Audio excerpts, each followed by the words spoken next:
Everyone laughed when the millionaire CEO mocked the janitor, but his reply left her speechless.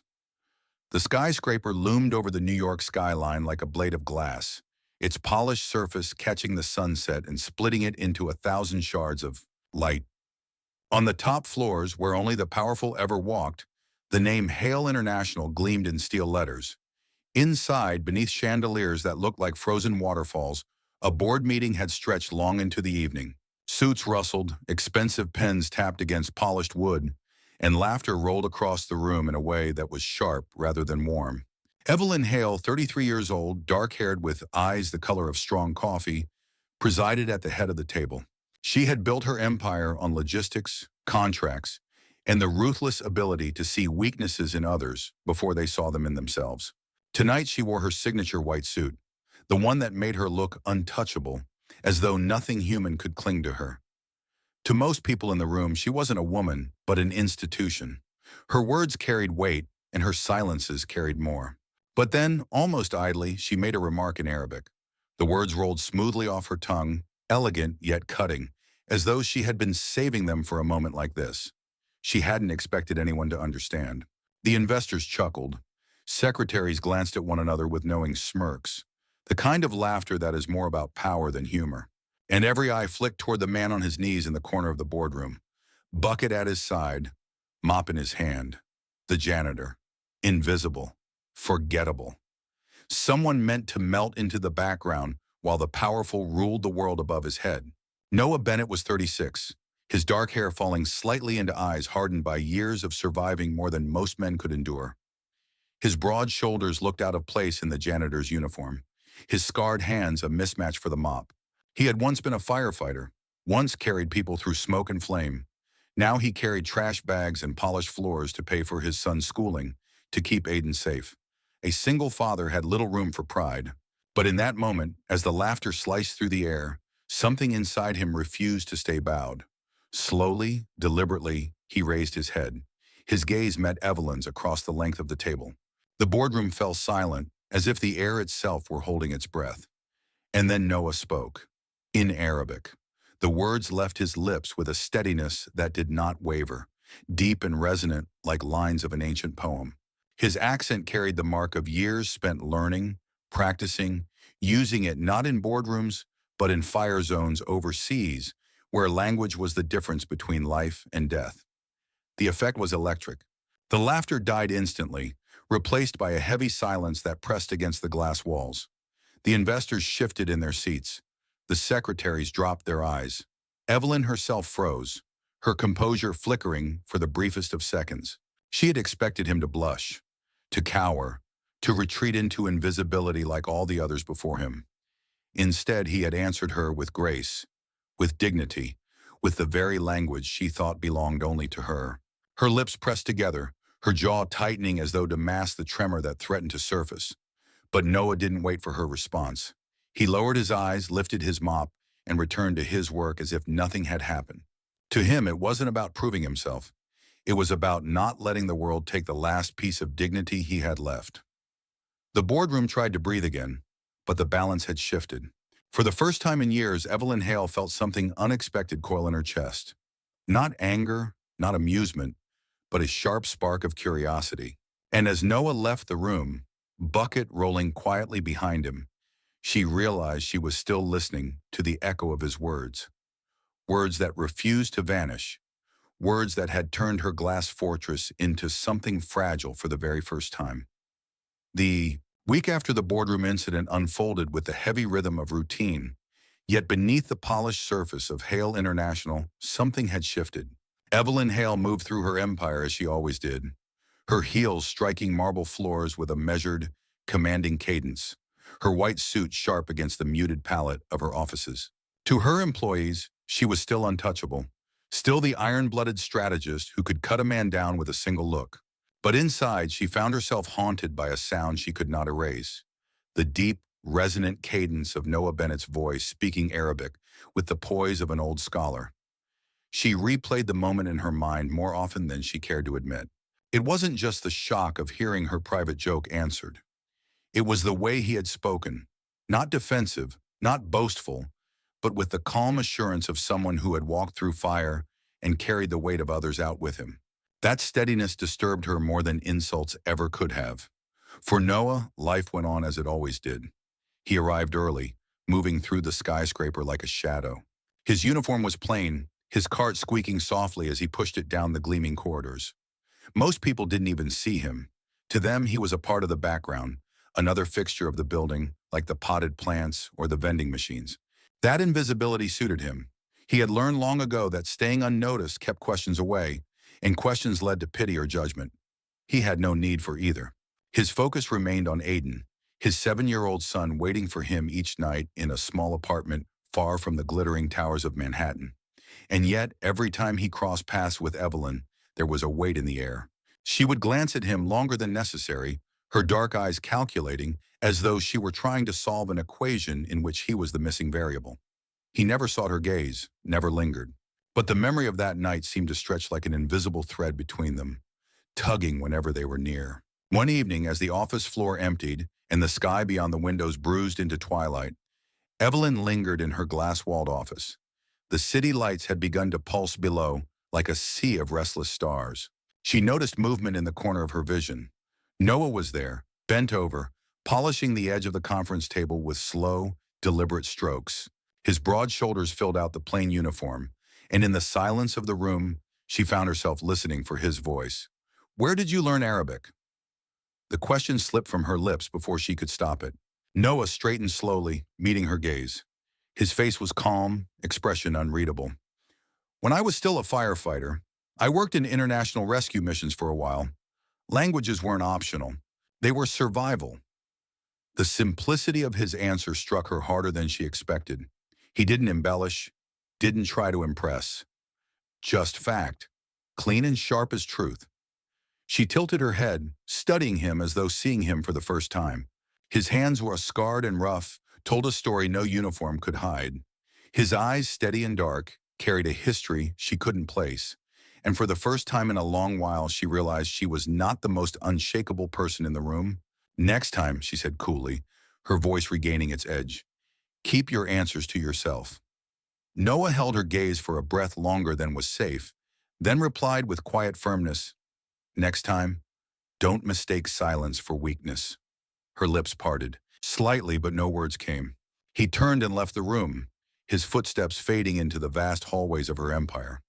Evelyn stood still, fingers brushing the polished edge of her desk, a faint tremor she despised running through her hand. For the first time in years, someone had looked directly at her, not as a CEO, not as a millionaire, but as a woman. And that terrified her far more than any boardroom coup ever could. The skyscraper was always busiest in the morning. Assistants hustled through corridors with stacks of files. The elevator chimed constantly, and the steady hum of conversation filled the air like static. For Evelyn Hale, mornings were a battlefield disguised as routine. She arrived precisely at 7:30, her coffee waiting, her schedule already carved into 15-minute increments. Nothing escaped her attention. Missed deadlines, half-formed ideas, nervous stammers. She had built her empire by never allowing weakness, not in herself and not in others.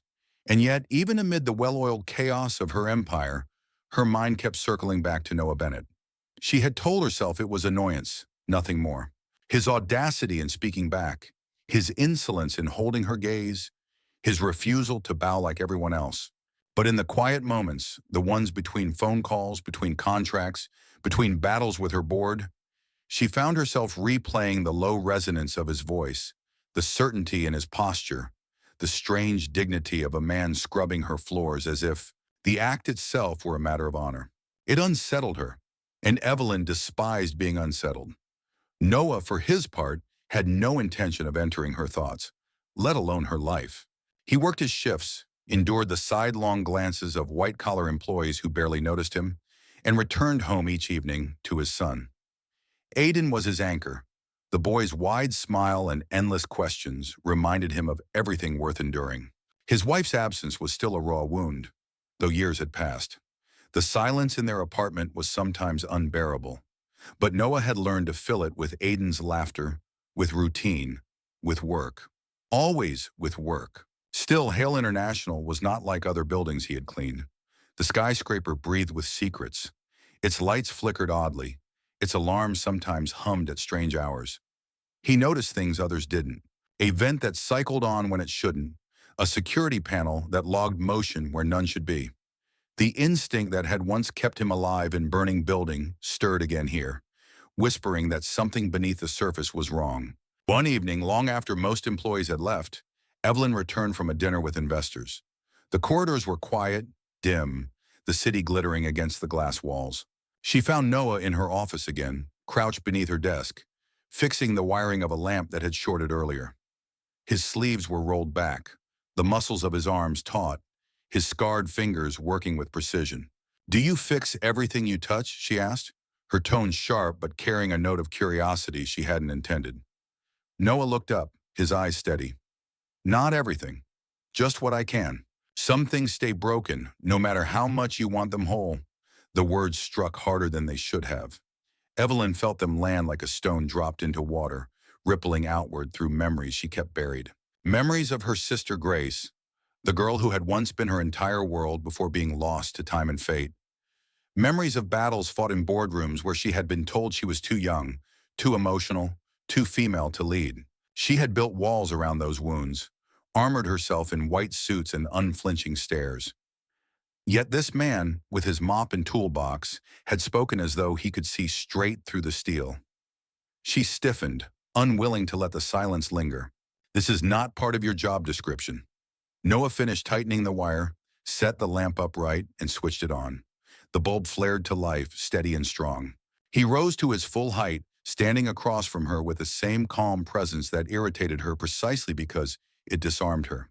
"Neither is letting your office fall apart," he said evenly. Her lips curved into the faintest, sharpest smile. "You're very sure of yourself for a janitor. And you're very sure of yourself for someone who works in a house full of cracks," he replied. The air between them thickened, charged with something Evelyn couldn't define. It wasn't attraction, not exactly, though she could not deny the pull. It was something rarer, something she had nearly forgotten existed, the presence of a person who didn't fear her. Noah gathered his tools and stepped toward the door. Before leaving, he glanced back, his eyes holding hers for a moment too long. "Power doesn't last if the foundations rot," he said quietly, "and this place, your place, has rot. You just don't want to see it yet." Then he was gone, his footsteps fading down the corridor. Evelyn stood alone, the city lights spilling around her, his words echoing in the silence.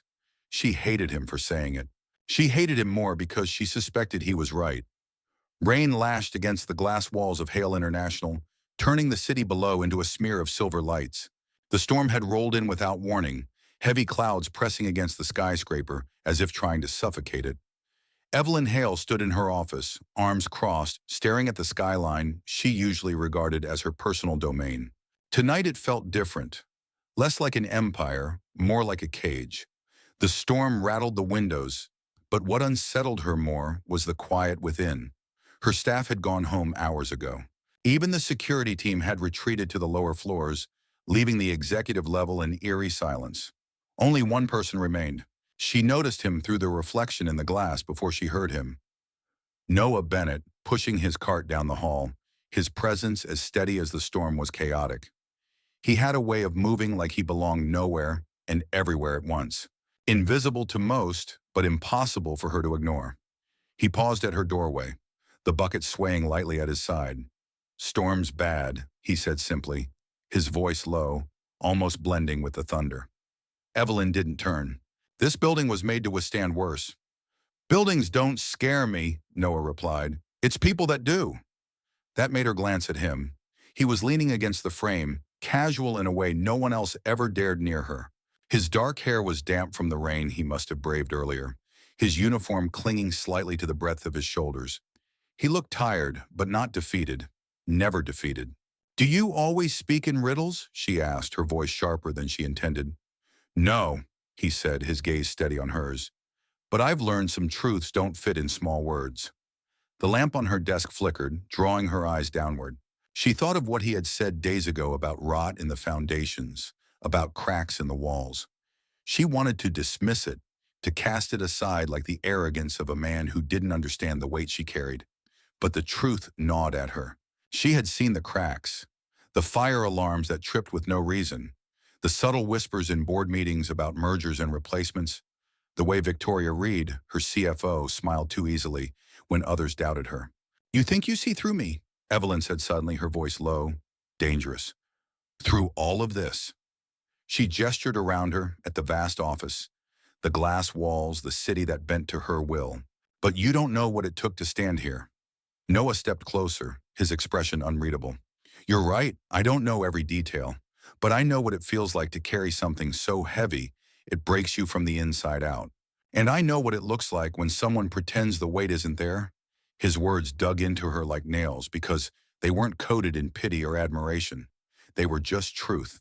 And truth was something Evelyn Hale had almost forgotten how to face. The storm outside deepened, thunder rolling like a drumbeat through the glass. For a moment, Evelyn let herself look at him fully, at the man whose presence had turned her fortress into something fragile. He didn't cower. He didn't flatter.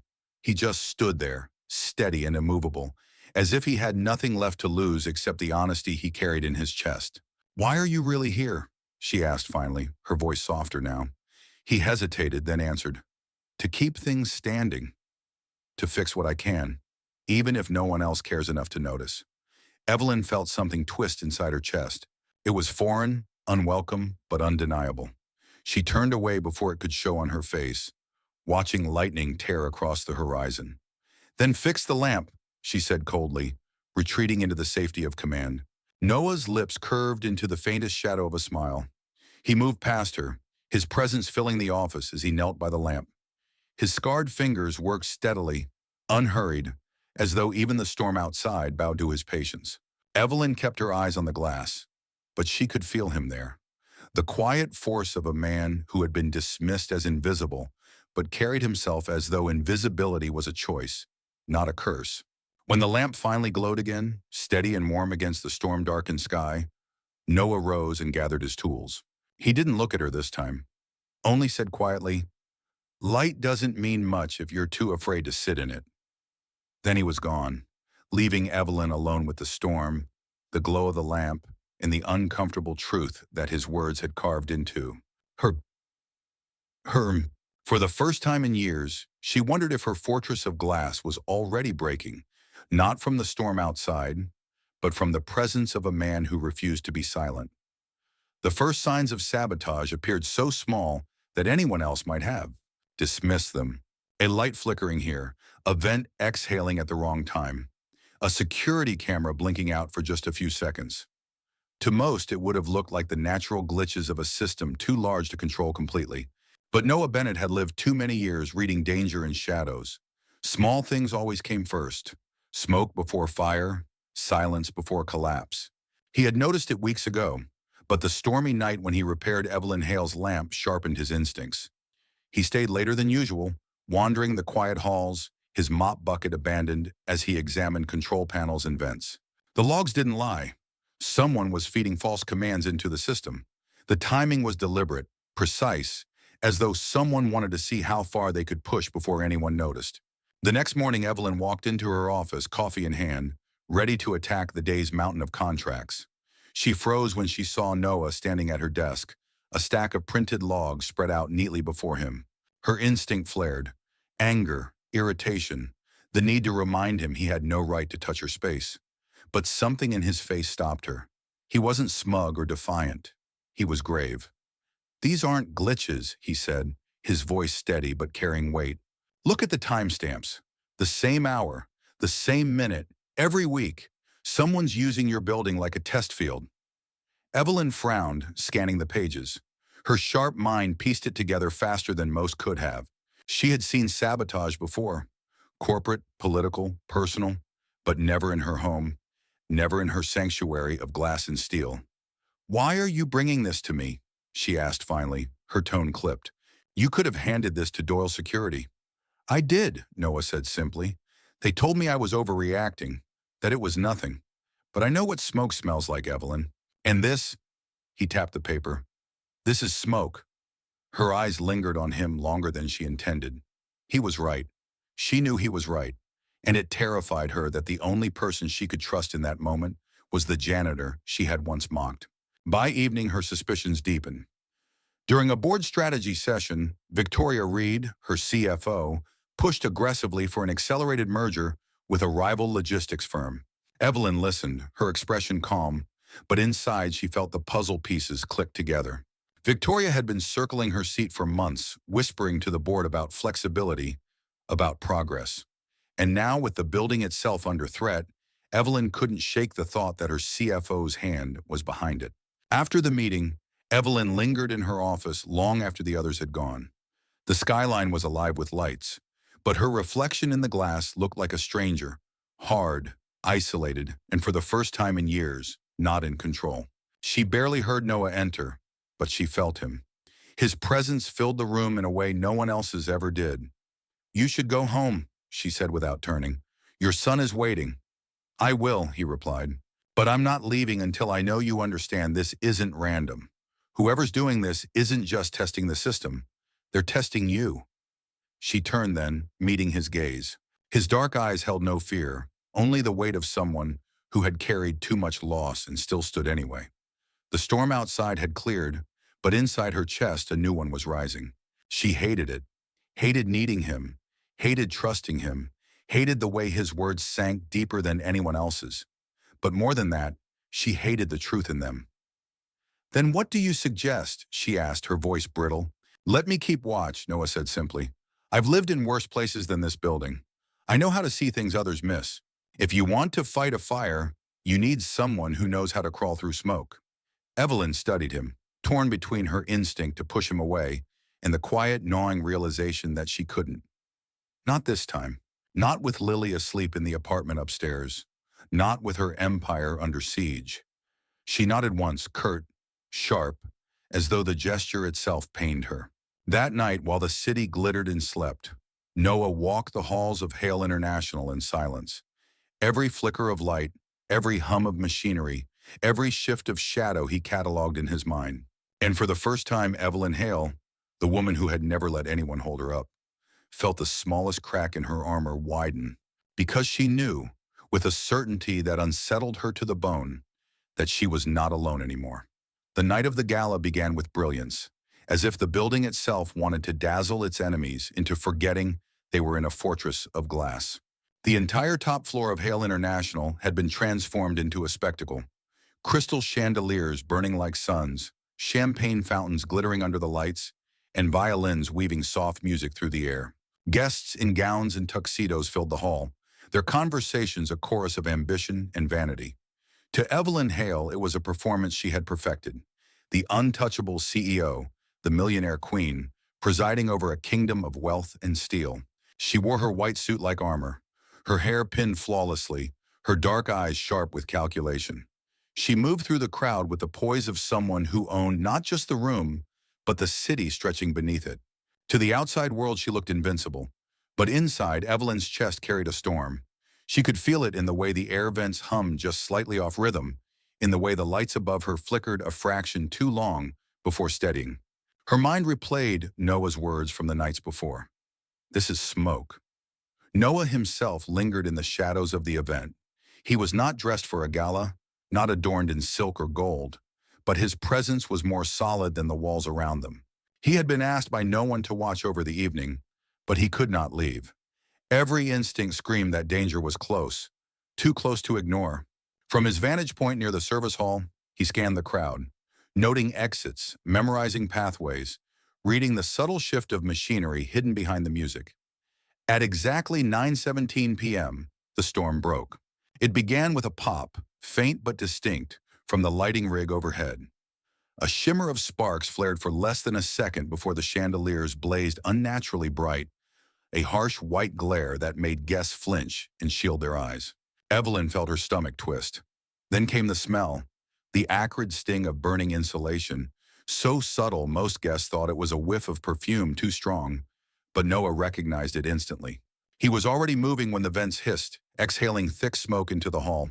The haze spread quickly, curling along the high ceiling, then spilling downward in slow, menacing waves. The crowd erupted in panic. Women clutched pearls, men pulled them toward the exits.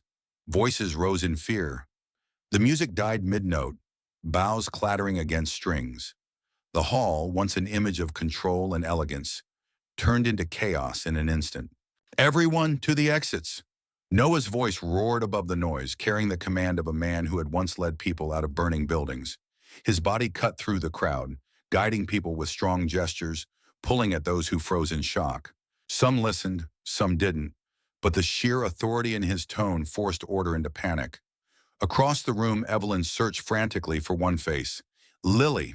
Her niece, her daughter in every way that mattered, had slipped away earlier to play in the adjoining lounge. Evelyn's throat seized. She saw only smoke and movement, strangers rushing past her, but not the little girl. Her voice cracked through the air, raw and terrified. Lily!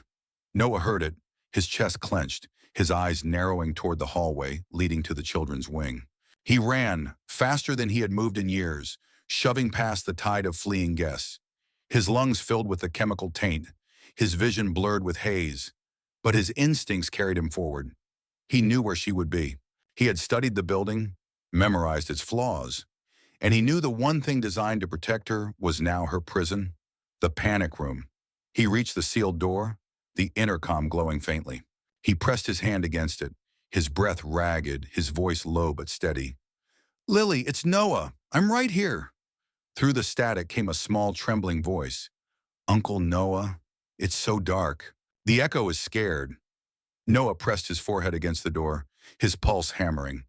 Listen to me, sweetheart. I'm going to open this. You're not alone. You're safe. The lock system was electronic, designed to withstand forced entry, but Noah had ripped doors off burning cars, smashed through walls to reach survivors. His scarred fingers dug into the metal panel, finding the emergency latch hot from overuse. Pain scorched his skin as he wrenched it, twisting until the mechanism groaned in protest. With a final pull, the lock gave way, the door swinging open with a hiss.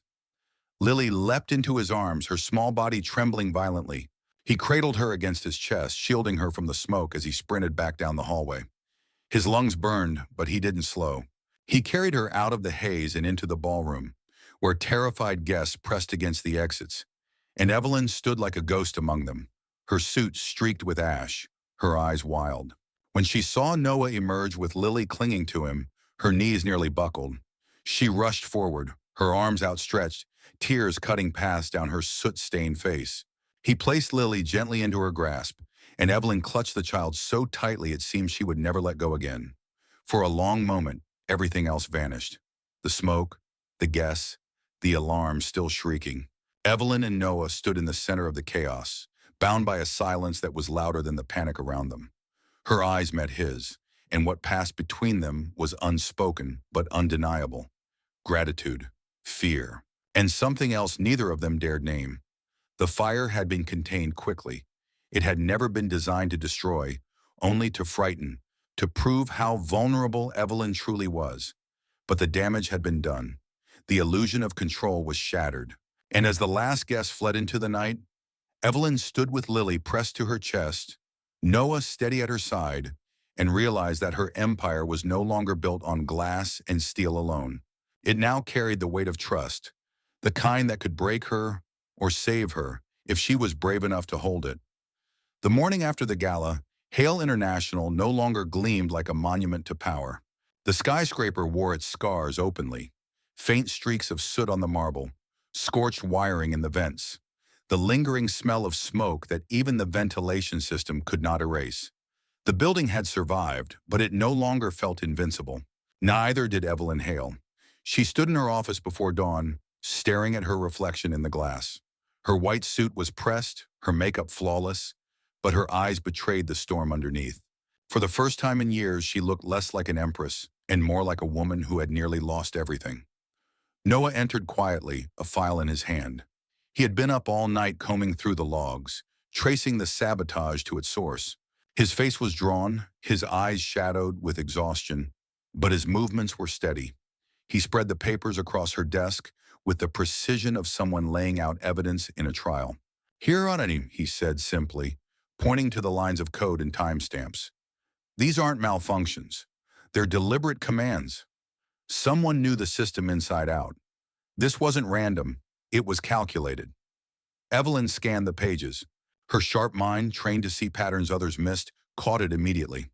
The same access signature appeared again and again. VRID. Her blood ran cold. Victoria Reed. Her CFO, her second in command, the woman who had been whispering in boardrooms and pushing for dangerous mergers, had also nearly suffocated a child in the name of power. When the board convened later that morning in the grand conference room, the atmosphere was charged with unease. The directors had all heard whispers of the fire scare, but many assumed it was nothing more than an unfortunate accident. Victoria sat 2 chairs down from Evelyn, her pearls gleaming, her smile smooth as polished glass. She began to speak before Evelyn could. "A regrettable incident," Victoria said lightly. "A systems failure, no doubt. But these things happen in complex infrastructures. What matters is stability going forward." Evelyn cut her off by slamming the folder of logs onto the table. The papers spilled across the polished wood, the printed commands glaring like accusations. "Not a malfunction," she said, her voice carrying a blade's edge. "Sabotage. Every line traced directly to your account." The board fell silent. Several directors leaned forward, scanning the pages with furrowed brows. Others shifted uncomfortably in their seats, torn between disbelief and the weight of evidence. Victoria's smile faltered, the first crack in her carefully painted mask. I was only running diagnostics," she stammered. "Stress testing the system. Nothing more." Evelyn leaned forward, her eyes burning into her rivals. "By filling a ballroom with smoke? By trapping a child in a panic room? Don't insult us with excuses. You didn't test the system. You tested me, and you failed." The weight of her words crushed the room into silence. No one dared interrupt. Even those who had quietly sided with Victoria in the past found themselves shrinking under Evelyn's gaze. The coup had been exposed for what it was: reckless ambition, willing to gamble with lives. When security escorted Victoria from the building, her protests echoed down the hall like the shrill cries of a dethroned monarch. Evelyn watched without flinching, though her chest heaved once the doors finally closed. For the first time since the fire, she allowed herself to exhale. That evening, when the skyscraper was quiet again, Evelyn found Noah waiting in her office. He didn't bring more logs, more evidence, more warnings. Instead, he carried something far heavier, a small, dented tin box he had discovered weeks earlier hidden beneath a stairwell panel. He set it gently on her desk, his eyes unreadable. "What is this?" Evelyn asked, her voice cautious. Noah opened the box. Inside was a faded photograph of 2 teenage girls, arms slung around each other, laughing with the kind of reckless joy Evelyn hadn't felt in decades. She froze. She knew that smile, that face, that warmth. One of the girls was herself, Evelyn Hale at 16. The other, Grace, her sister. The sister she had lost to the foster system, the girl who had been more family than blood ever could be. Her fingers trembled as she lifted the photo, her eyes burning. Beneath it lay a folded letter, worn with age. The handwriting was unmistakable. Grace's. Evelyn unfolded it, her vision blurring as she read aloud. The words spoke of echoes, of laughter loud enough to shake the walls, of happiness that should never be quiet. They were a reminder, a promise, written for a future Grace would never live to see. Evelyn's voice broke. She pressed the letter to her chest, tears slipping down her cheeks. For the first time in years, the steel of her composure shattered. She looked at Noah, her eyes wide, pleading, desperate for answers. You knew her?" she whispered. Noah nodded, his face heavy with memory. "She was my wife." The revelation crashed over her like a tidal wave. Her sister, his wife, the two halves of their grief entwined by a thread neither of them had seen until now. Evelyn staggered back, gripping the edge of her desk as the room spun. Grace had always spoken of a future, of someone who wouldn't run from the dirty work, who would hold steady in the fire. Evelyn thought it had been just a dream, but here he stood, the man her sister had trusted to carry her heart, now standing in Evelyn's office, bound to her by fate. For a long time, neither of them spoke. The silence was thick, charged, filled with the weight of a past that had never truly let them go. Finally, Evelyn lowered the photo, her hands still trembling. "All this time," she whispered, her voice breaking, "I thought I'd lost her forever." Noah's eyes softened, and for the first time, he let her see the grief that had carved him hollow. You didn't lose her, he said quietly. She left us something to hold on to. You, me, this. Evelyn's breath caught, her tears falling freely now. For the first time in years, she wasn't a CEO, wasn't a millionaire, wasn't the untouchable ice queen. She was just a woman standing in front of the only man who truly understood her loss. And in that fragile, unbearable moment, Evelyn Hale realized that the end of her loneliness had already begun. The skyscraper no longer felt like a fortress of glass and steel. In the weeks after the sabotage, the building that once seemed cold and unyielding had softened in ways Evelyn Hale never thought possible. The marble still gleamed, the elevators still whispered, the boardroom still buzzed with the machinery of power. But now there was something else beneath the surface, something human. The echoes that once belonged to empty halls now carried the sound of laughter. Small voices skipping down the corridor, the rhythmic thud of feet that did not fear the silence. For Evelyn, it was disorienting, and in some strange way, healing. Her niece Lily had begun to spend more time in the tower, her bright laugh piercing the sterile stillness of the top floor. Noah's son Aiden was often with her, the two children becoming instant allies in the kind of innocent conspiracies only the young could imagine.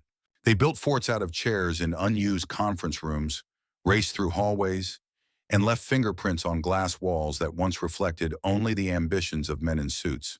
Evelyn watched them sometimes from her office, startled at how much warmth they brought into a place she had once called her kingdom, but now realized had been nothing more than a cage. Noah had become a fixture too. He still carried his mop and tools, still wore his uniform, but no one mistook him for just a janitor anymore. Evelyn had seen to that. The board had reluctantly accepted his presence after the truth of the sabotage was revealed, though many still regarded him with suspicion. To Evelyn, however, his role was beyond definition. He was steady, watchful, someone who did not flinch from chaos and did not bend under pressure. She had once believed such a person did not exist, until he walked into her life carrying both scars and a quiet kind of grace. One evening, long after most of the staff had left, Evelyn found herself in her office with Noah sitting across from her. The city sprawled behind him in a glittering sea of lights, and for once she didn't feel the need to fill the silence. On her desk lay the dented tin box, the photograph of her sister, and the letter that had bound their lives together more tightly than either had realized. She had read the letter countless times, tracing every loop of Grace's handwriting until it felt burned into her memory. "I still hear her," Evelyn said softly, her eyes fixed on the photo. "In this building, in the echoes. I used to think they haunted me, that the noise was just a reminder of how empty it all was. But now," she trailed off, her throat tightening. "Now it's different," Noah finished for her, his voice low, steady. "Because the echoes aren't hollow anymore. They're alive." Their eyes met across the desk. For a long moment, the weight of their shared loss and fragile hope pressed down between them. Evelyn had never let anyone hold her gaze so long. She had always looked away first, always guarded her vulnerability like a crown jewel. But with Noah, she didn't turn. She let him see. The children burst into the office before she could speak. Lily and Aiden came charging in, carrying makeshift swords of cardboard and shouting declarations of battle. They circled the desk, their laughter bouncing off the glass walls, filling the skyscraper with a sound it had never known. Evelyn turned toward them, her face softening as she watched their joy spill into a space once ruled by silence. When Lily climbed into her lap and Aiden tugged on Noah's arm, demanding he join their game, Evelyn felt something unfamiliar stir deep within her chest. Not power, not triumph, something simpler. Something she had lost long ago and had never thought to find again. Family. Later that night, when the children were asleep on a makeshift bed of cushions in the lounge, Evelyn and Noah found themselves side by side on the staircase where he had once discovered Grace's letter. The building was quiet again, but the quiet no longer felt oppressive. Evelyn leaned her shoulder against his, her body taut at first, then slowly relaxing. Noah didn't move, didn't press, simply allowed her the space to rest against him. "Do you remember what Grace wrote?" she asked softly. Noah nodded, his eyes fixed on the glow of the city outside. "That happiness shouldn't be quiet." Evelyn smiled faintly, her voice trembling. "That it should be loud." And almost on cue, as if Grace herself had orchestrated it, a burst of laughter echoed from down the hall, the sound of Lily shifting in her sleep, of Aiden mumbling something in a dream. The echoes filled the space, warm and imperfect, but alive. Evelyn closed her eyes, letting the sound wash over her. For the first time in decades, she felt at home. She had thought the end of her loneliness would come from victory, from power, from proving the world wrong. Instead, it had come from a janitor with scarred hands, a little boy who carried his mother's smile, and the memory of a sister who refused to let her forget what mattered. As the night deepened, Evelyn Hale realized the truth. Her empire of glass and steel had been built to keep people out. But the only thing worth building was the life she was now holding close. The one filled with echoes that did not haunt, but healed. The skyscraper no longer belonged only to her. It belonged to all of them. And for once, she was not afraid of the sound of laughter rattling the walls. She welcomed it, because it meant she was no longer alone. The ending feels not only happy but profound. There's no sense of a fairy tale gloss where the characters suddenly receive everything without struggle. On the contrary, every step toward light was paid for with pain. The loss of loved ones, betrayal by those once trusted, and years of loneliness that ate away at the soul. That is what makes the conclusion honest and strong. Evelyn's transformation is especially important. The millionaire CEO who wore white suits like armor and lived through cold decisions does not find her triumph in power, but in something far simpler. Children's laughter, the presence of a man unafraid to speak truth, and the memory of a sister who tied their fates together. For her, this is not defeat, but true victory. For the first time, she stops being a figure on a pedestal and becomes a human being. The skyscraper itself becomes symbolic. Once it was a mirror of her solitude, tall, cold, transparent, but hollow inside. In the finale, its walls no longer oppress. Instead, they echo with the voices of life. The echoes that once haunted her now resound with laughter, a reminder that happiness should indeed be loud. For me, the ending isn't just about romance in the traditional sense, but about a second chance at life. It's about how even in a world of glass, steel, and money, something real can still be found, if one dares to let it into the heart.